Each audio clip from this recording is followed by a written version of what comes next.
Hi, and welcome back to Ready, Set, GYO, your on-the-go guide to learning gynecologic oncology.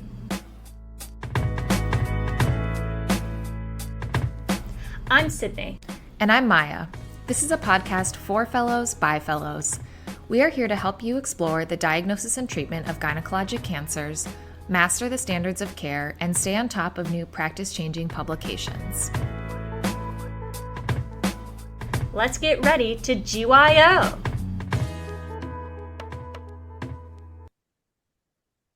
Today we have our second to last episode of our core curriculum, and this episode is all about clinical trial design. Maya, what are our learning objectives for today? Our learning objectives are to describe the different types of clinical trials, screening versus prevention trials, including primary, secondary, and tertiary prevention trials.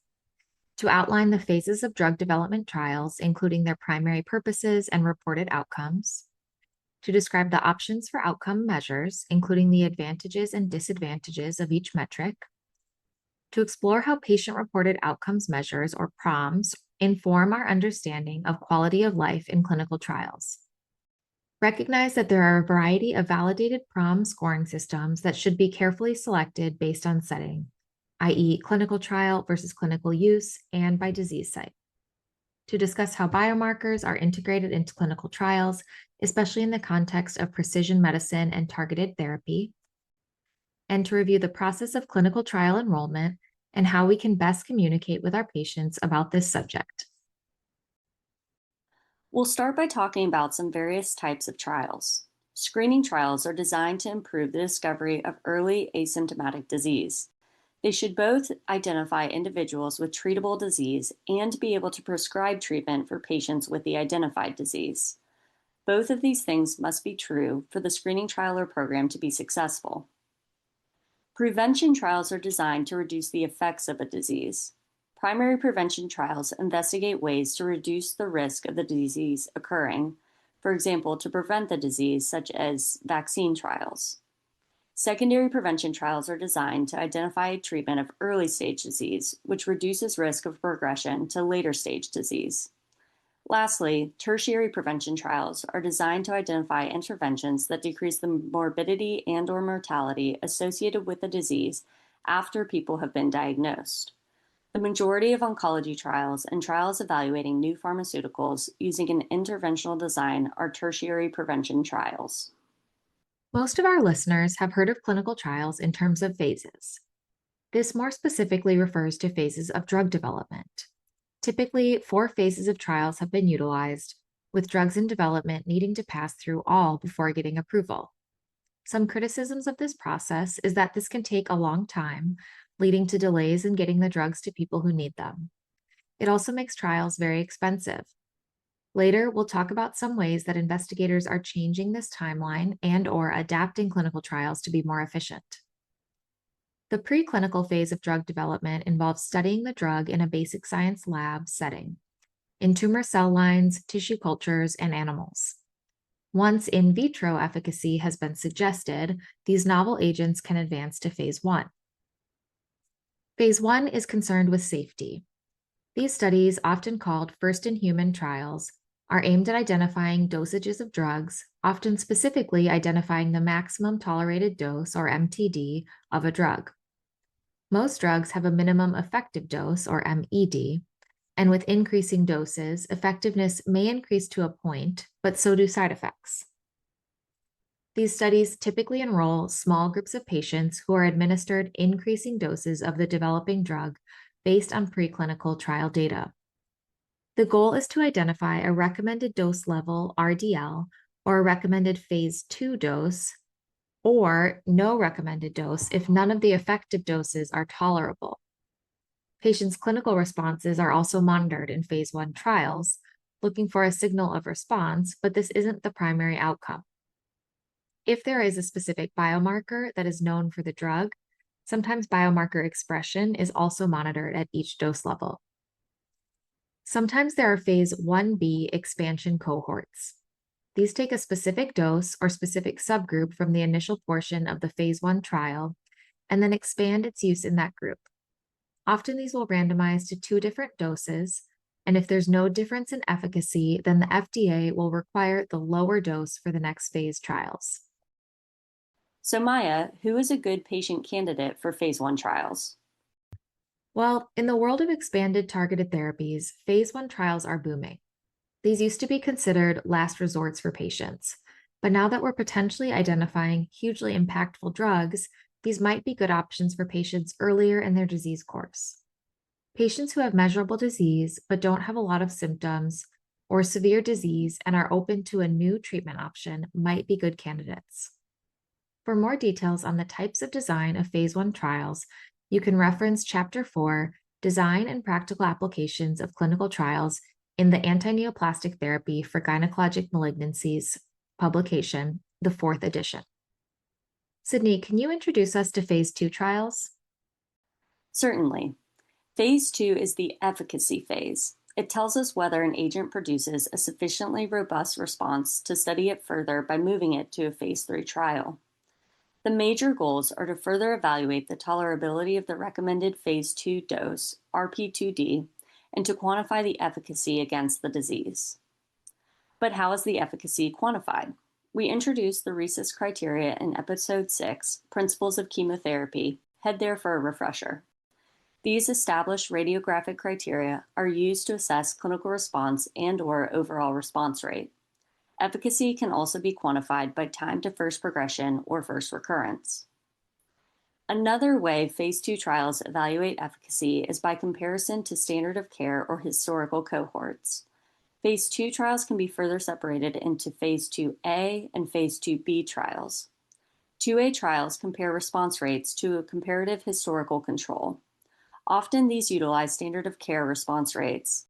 For example, for the next NCCN recommended therapy, what has the response rate been in previous trials? Multi-arm phase 2A trials compare multiple experimental regimens against the standard of care response rate for that disease site, stage, or setting.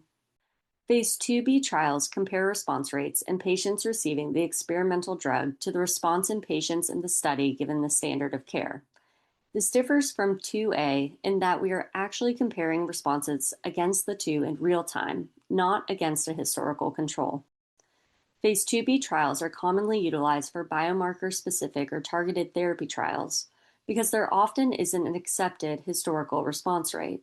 Said another way, Phase 2B accounts for uncertainty in response to the standard of care therapy. Maya, let's say that we are conducting a phase 2B trial where we are randomizing patients to the experimental drug and the standard of care therapy. How does this differ from a phase 3 randomized control trial? Phase 2 trials typically have less patients enrolled and are generally not placebo controlled.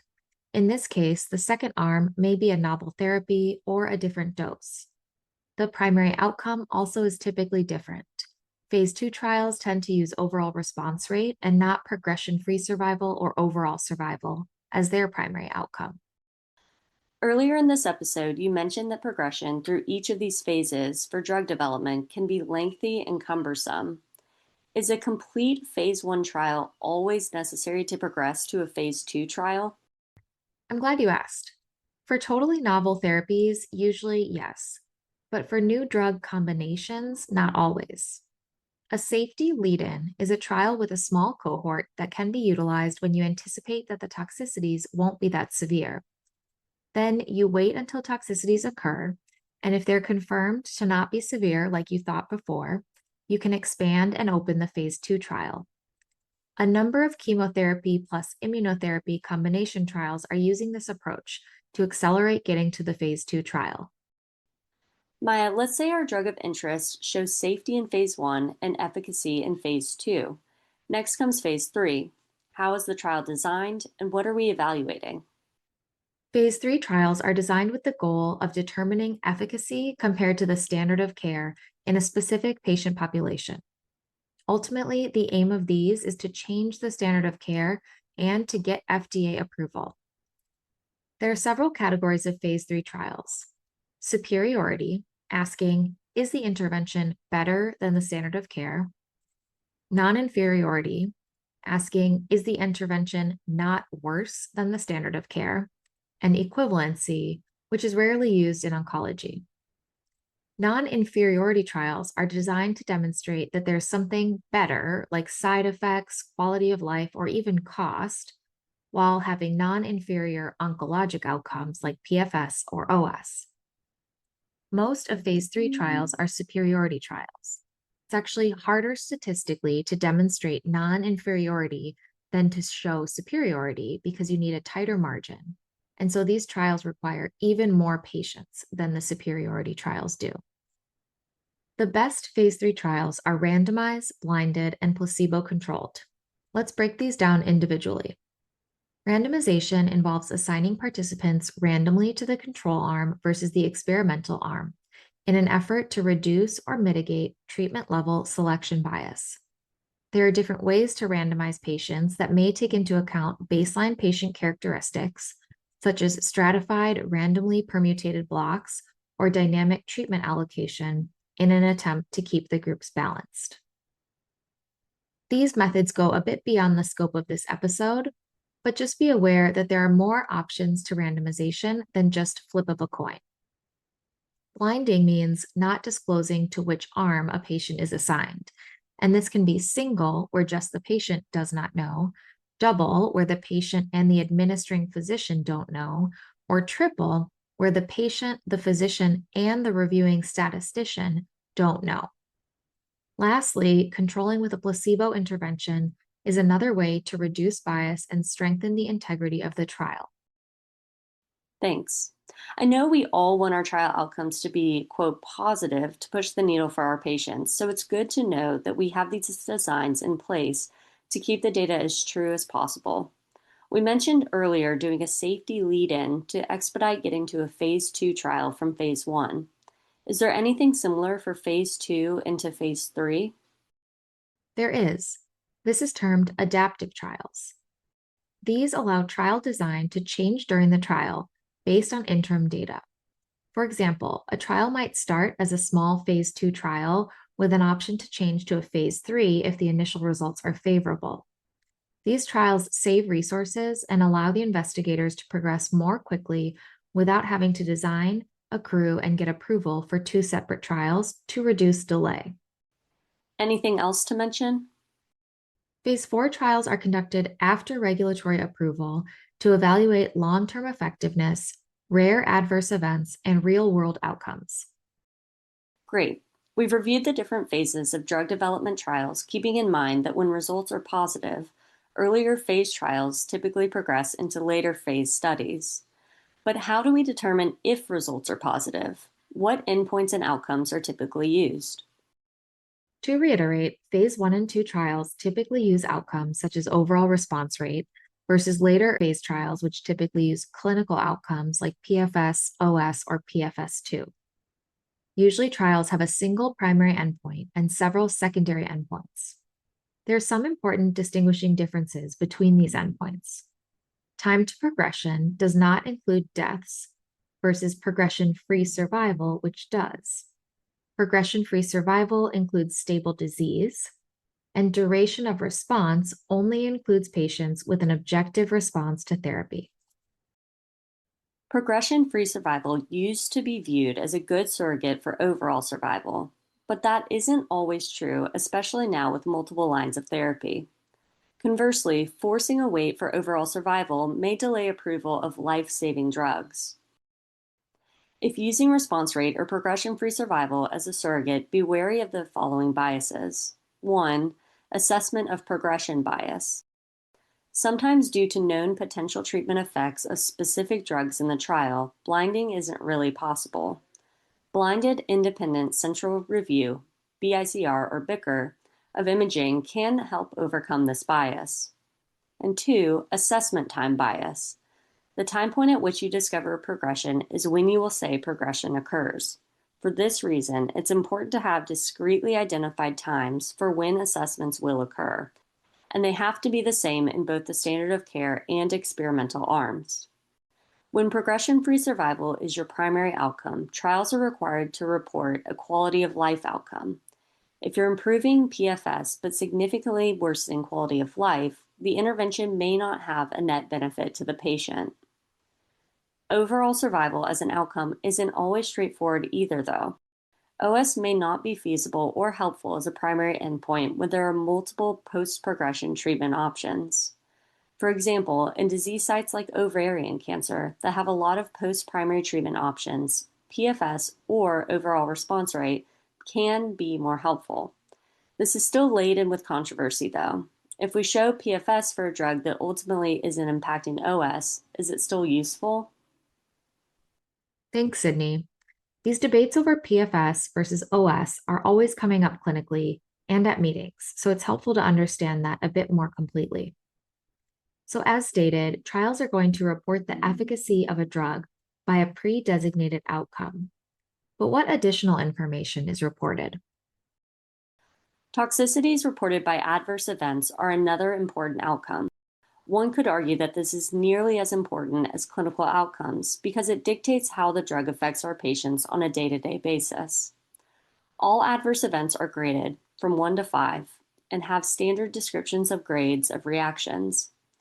A grade 1 reaction is mild and grade 5 is death.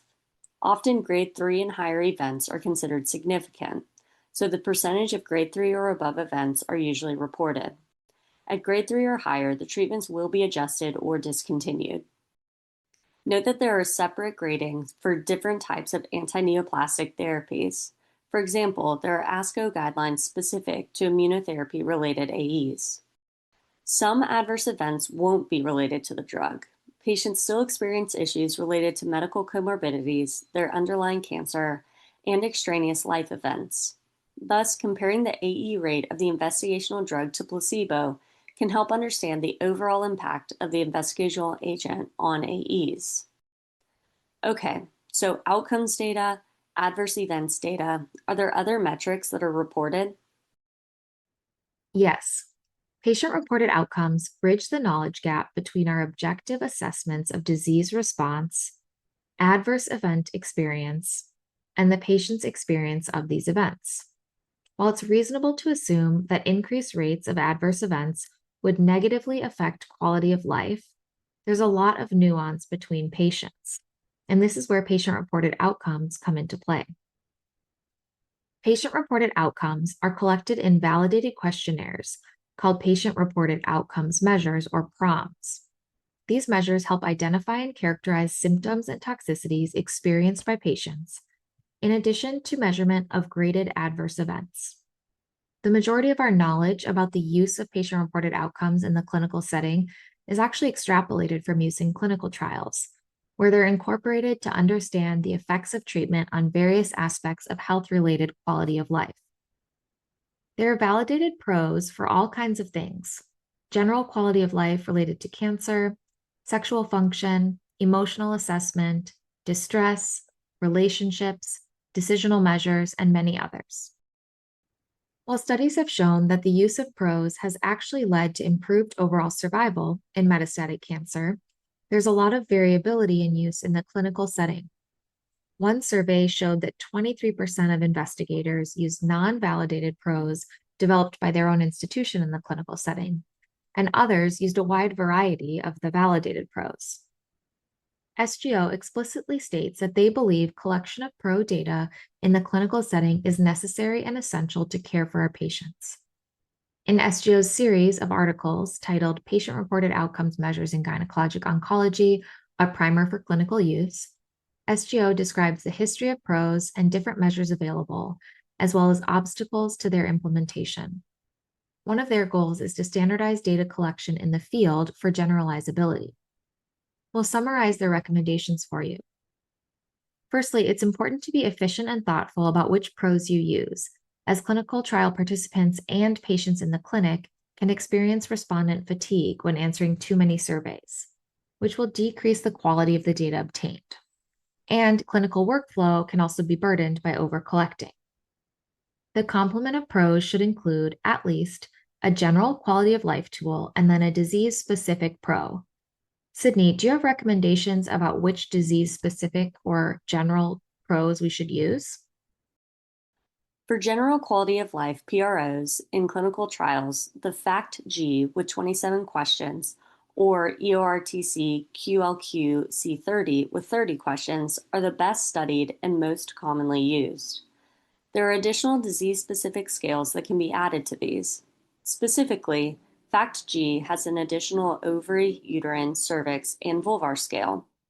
EORTC has ovarian, endometrial, and cervical scales, and they're in the process of developing a vulvar scale. Adding in these disease-specific scales typically brings the PRO up to about 60 questions, which is no small feat to complete by the patients or to analyze by the trialist. The FACT-G7 is derived from the FACT-G, but only has 7 questions pertaining to 3 domains: physical, emotional, and functional well-being. This can be great for clinical use outside of trials and could be combined with disease-specific subscales if desired. It can also be augmented with a single question FACT-GP5. Quote, I am bothered by the side effects of treatment. SGO recommends the FACT-G7 plus the GP5 for use in routine clinical settings and can be administered really at any time point: pre-op, 7 days post-op, throughout cancer-directed therapy, and at surveillance visits. We'll link the FACT-G7 plus GP5 PROM survey on our show notes. We mentioned that there are some additional PROMs for specific disease sites. Maya, can you dive deeper into some of these? Yeah, absolutely. SGO doesn't have a specific recommendation for ovarian cancer, but presents a few options. Patients with ovarian cancer experience a range of symptoms, including abdominal pain, bloating, cramping, indigestion, fear of recurrence, weight gain or loss, vomiting, sexual dysfunction, and emotional distress, in addition to symptoms experienced universally with GYN cancers. The aforementioned disease-specific subscales from the FACT or EORTC are reasonable. You can also use the NCCN/FACT Ovarian Symptom Index, or NFOSI, which is an efficient 18-item measure of the most common and/or serious symptoms of ovarian cancer. Uterine cancer tends to be a more diverse disease in terms of symptoms. It's important to think about what kind of cancer your patient has, if it's a non-aggressive or an aggressive form. While many patients are cured surgically, the assessment of PROs and impact of quality of life for patients with high-risk disease is really different. Patients receiving chemotherapy and/or radiation will probably benefit from a similar PRO strategy to your patients with advanced ovarian cancer. And this can be achieved with the FACT-G/FACT-EN that has 15 items, or the EORTC EN24 that has 24 items. SGO states that uterine disease is understudied in terms of PROs, so maybe this could be the next research project for one of our listeners. Sydney, what about cervical cancer? Similar to uterine cancer, this is also a really heterogeneous group when it comes to the impact of cervical cancer on quality of life, and PROs are understudied. Studies show that anxiety and sexual function concerns are very relevant for this patient group even without disease recurrence. For patients who undergo chemo-RT, body image and sexual function scores are worse. For patients with advanced disease, FACT and EORTC with cervical cancer-specific add-ins can be useful. Saving the most understudied for last: vulvar and vaginal cancer. There's a lot of stigma around these diseases, and patients may not be as likely to spontaneously report their symptoms. A PROM system in clinic may therefore be super helpful to fully understand what your patients are experiencing. Surgery for vulvar cancer, while necessary, decreases physical, social, and emotional function, as well as sexual function and body image. Wound complications and lymphedema are common and decrease quality of life. There's not a consensus on what PROM to use for vulvar cancer. However, FACT-V is a 15-item vulvar-specific scale to add to your general quality of life, and as stated, EORTC is developing their scale. Any other symptoms that deserve a little more attention? Yes, sexual function does. Up to 80% of female cancer patients report distressing sexual, vaginal, and/or menopausal concerns related to their cancer and treatment. And 90% of patients say that their oncologists don't ask them about these things. Patients are much less likely to bring this up spontaneously, but they may be glad to talk about it if you ask them about it. There's some validated tools for this, but they're a little long, which can make them a bit more difficult to implement. The Female Sexual Function Index, or FSFI, has 19 items, and it can be modified for sexually diverse populations and for patients who aren't currently sexually active. The PROMIS Sexual Function and Satisfaction Measures, version 2.0, is appropriate for people who are sexually active with or without a partner. And lastly, the EORTC is currently in the process of validating a 22-item sexual health prom. So how does this play out in real time if we just said that these questionnaires can be cumbersome? Start with something simple. SGO suggests directly asking, would you like to discuss your sexual health? And then see what your patients say. The SGO is working on making some global recommendations for this after finishing provider and patient focus groups, so stay tuned. We're the next generation, and we can and will do better in this realm for our patients.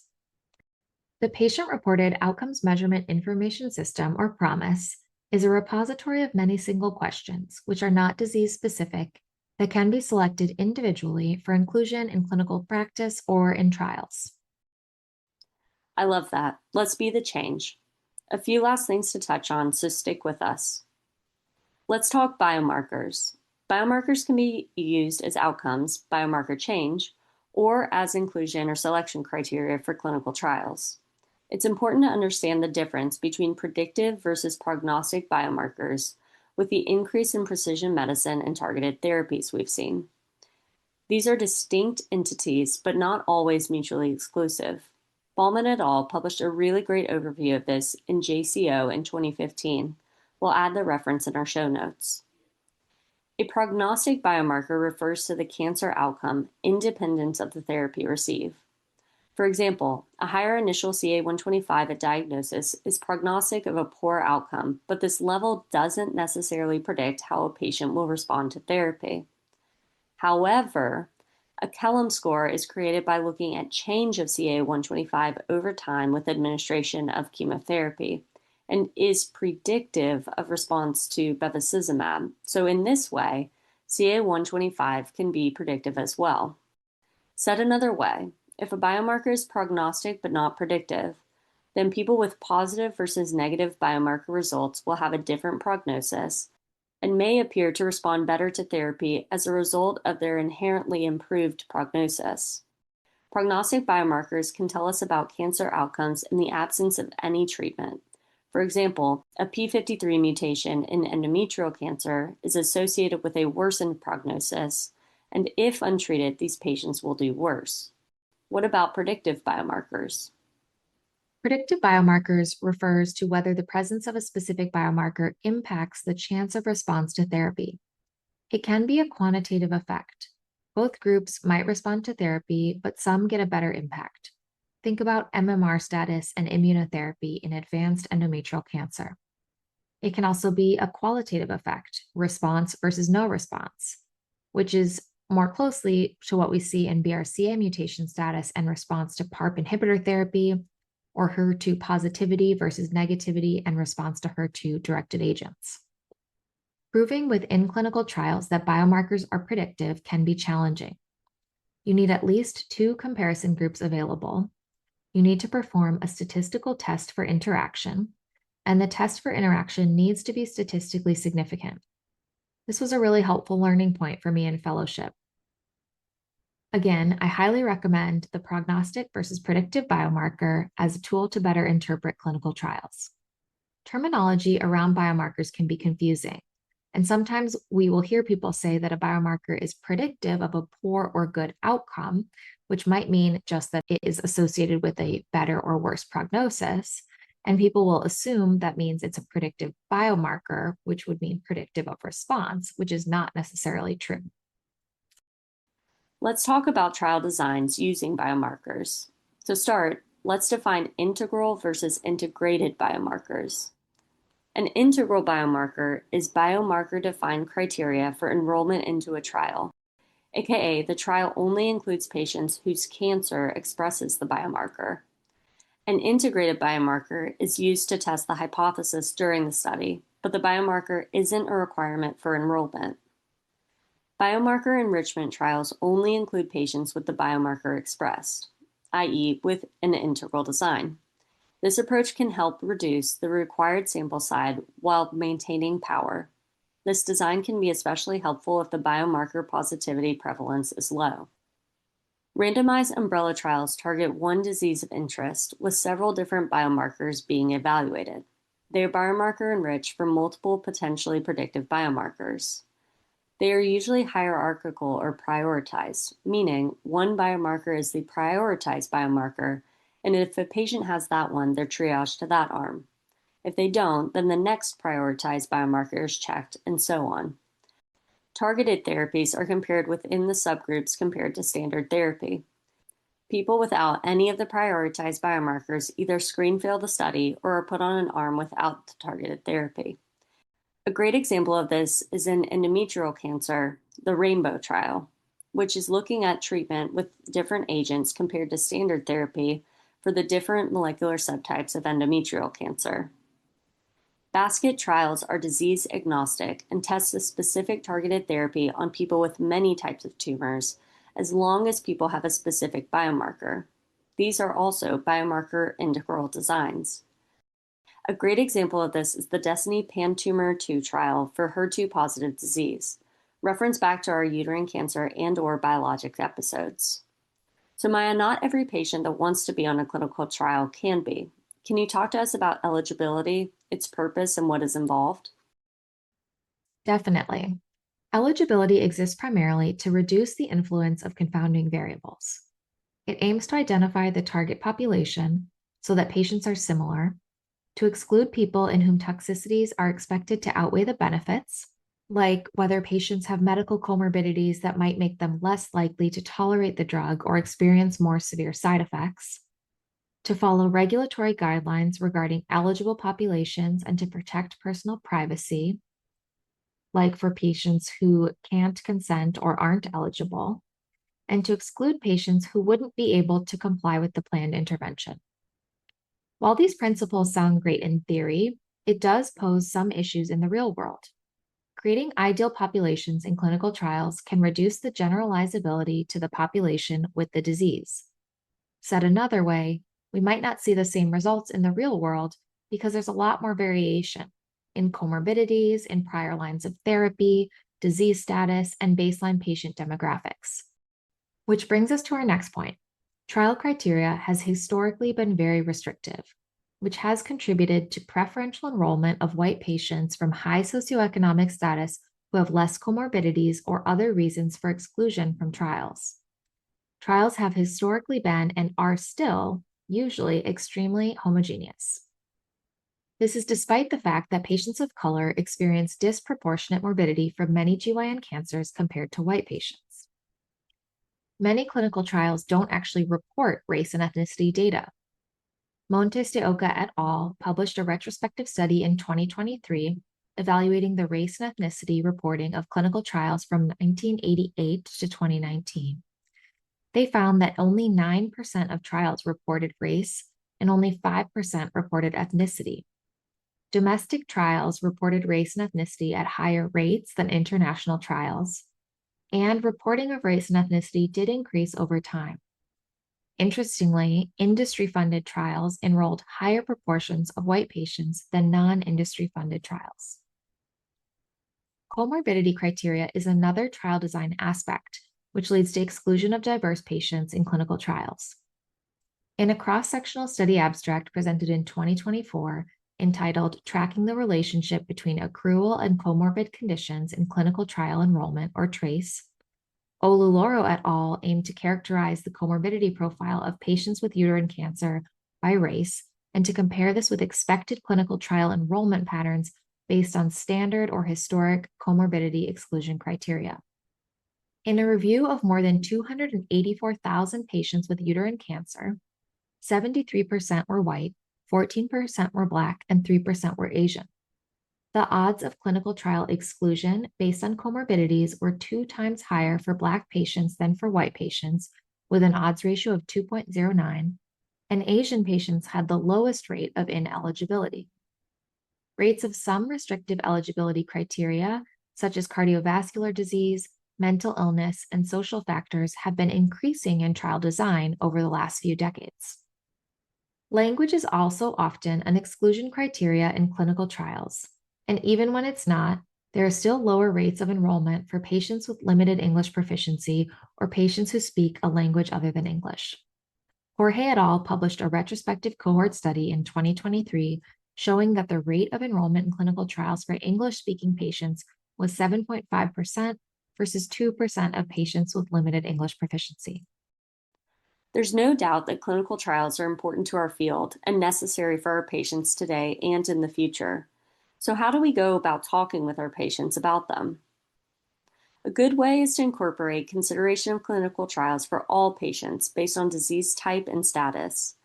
If patients seem hesitant, try to understand why.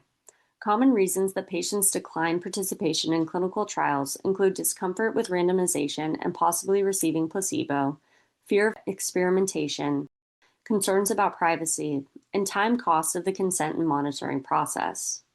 Understanding the root cause behind hesitancy can be helpful to meet them where they are. Highlight for patients what the value of the clinical trial might be.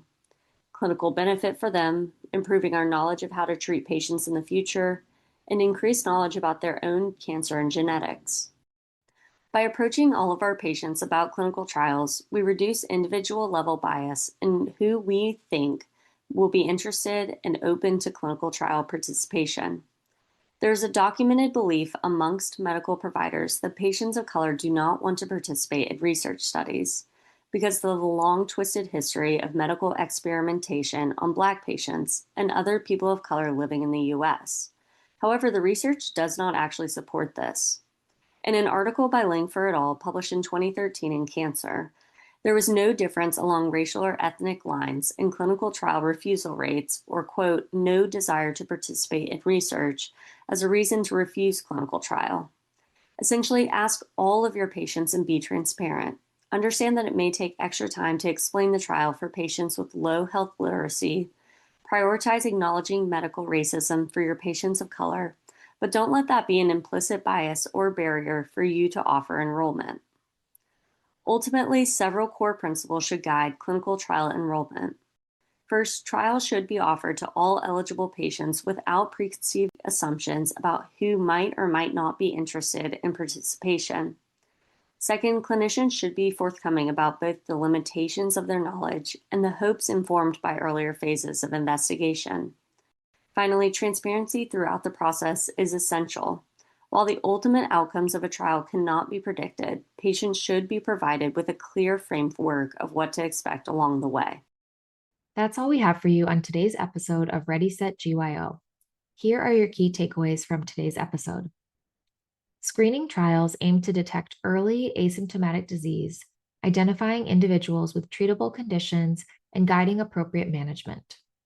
Prevention trials, on the other hand, focus on reducing the impact of disease. Primary prevention trials evaluate strategies to lower the risk of developing a disease. Secondary prevention trials target early-stage disease with the goal of preventing progression. Tertiary prevention trials test interventions that reduce morbidity and mortality after a diagnosis has already been made, and most oncology trials and the majority of interventional studies evaluating new drugs fall into this last category of tertiary prevention. Drug development trials progress through sequential phases, each with a distinct purpose and set of outcomes. Phase 1 trials primarily assess safety, dosing, and toxicity, often in a small group of participants, to establish the recommended dose level. Phase 2 trials focus on preliminary efficacy while continuing to monitor safety, typically reporting response rates and short-term outcomes.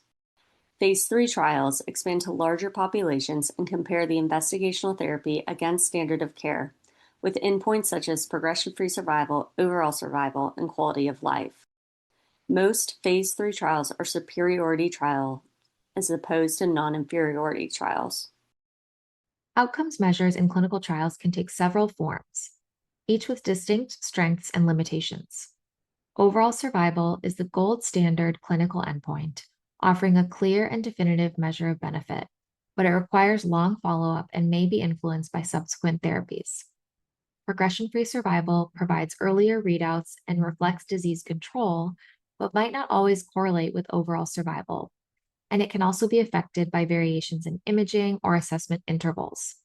Response rate, including complete or partial response, allows for rapid evaluation of anti-tumor activity, but may overlook durability and long-term benefit. Quality of life and patient-reported outcomes capture the patient experience and functional impact of therapy, though these measures can be subjective and challenging to standardize. Together, these endpoints provide complementary perspectives, and the choice of metric depends on the goals and context of the clinical trial. Patient-reported outcome measures, PROMs, provide direct insight into how patients experience treatment, offering a critical lens into quality of life beyond traditional clinical endpoints. By capturing symptoms, functional status, and overall well-being from the patient perspective, PROMs help contextualize efficacy and toxicity data within clinical trials. Numerous validated PROM instruments exist, and careful selection is essential to ensure relevance and accuracy. The choice of tools should consider both the setting, such as regulatory grade assessment in clinical trials, versus practical application in routine clinical care, and the specific disease site, as certain measures are tailored to capture disease-specific concerns. The most commonly used and studied quality of life PROMs in clinical trials include the FACT-G and EORTC QLQ C30. FACT-G7 can be great for clinical use outside trials, given it's less cumbersome with 7 questions, spanning the domains of physical, emotional, and functional well-being. Biomarkers play an increasingly central role in clinical trials, particularly within the framework of precision medicine and targeted oncology. They can be used to stratify patients, to identify those who most likely will benefit from a given intervention, and to monitor treatment response. Prognostic biomarkers refer to the cancer outcome independent of the therapy received. Predictive biomarkers refer to the chance of response to therapy. This can be a quantitative effect, where both groups respond but some get a better impact, or a qualitative effect where there is a response or no response. Incorporating biomarkers into trial design enhances efficiency, increases the likelihood of demonstrating benefit, and allows for smaller, more focused study populations. Clinical trial enrollment is a multi-step process that begins with identifying eligible patients through protocol-specific inclusion and exclusion criteria, followed by a careful, informed consent process and shared decision-making. Effective communication is central to this process. Providers must present the trial's purpose, potential benefits, risks, and uncertainties in clear, accessible language while also acknowledging the voluntary nature of participation. Building trust requires transparency about what is known from prior phases, what remains uncertain, and what the trial hopes to achieve. Addressing patient values, preferences, and concerns help to overcome barriers to enrollment and ensures decisions are truly patient-centered. Ultimately, thoughtful communication not only supports ethical trial participation, but also fosters stronger therapeutic alliances and advances equity in research. This has been another episode of Ready, Set, GYO, your source for all things gyno. If you'd like to check out today's show notes, take some practice questions, or explore resources we use to create the podcast, head to readysetgyo.com, the companion website for our podcast. We encourage you to reach out if you have ideas for new episodes, questions or comments about existing episodes, or thoughts of how we can make this podcast even better suited for you. We're excited to continue to learn with you. To stay up to date on all things Ready, Set, GYO, check out our Instagram and Twitter at ReadySetGYO. To support us and our production of future episodes, check out our Patreon at ReadySetGYO. This episode was recorded by Sydney Oesch and Maya Gross. Our sound editors are Brogan Brown and Kylie Knight. Our media and website manager is Sky Jacobson. We'd like to thank Dr. Shannon Rush, faculty at UPMC Magee Women's Hospital, who reviewed the content of this episode for accuracy and completeness. Sydney and Maya signing off.